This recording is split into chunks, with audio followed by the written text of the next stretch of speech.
क्यों बा बहरे आ बताओ। का हुआ भैया? अरे कहाँ तही इटवा लेके आओ दू टाली। तू कहो 1 महीने में पैसा दे देबे, 1.5 महीने हो के देहू ना कहा पैसा। अरे भैया भाई पैसा ना हो पाए बाटे, 1 महीने का मोहलत दा तोहार पैसा मिल जाए।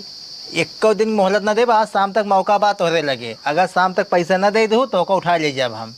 चलो ठीक है, हाँ व्यवस्था करी कतन कतन। हाँ समझे रहू। क्या छोटकी तो बहुत टेंशन में बैठी है।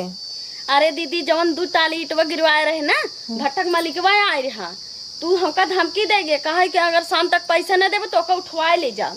उनका नदी गाड़ू के इतनी बड़ी औकात तो का उठाई ले जाइए। तई टेंशन जिले हम जाते हैं उनके घरे, अब बताई थे करे है जुल्फिया नदी गाड़े। का हुआ है? तोर भाइयों भट्ठा मालिकवा कहाँ बाटाई? का बात है बताऊ पहले।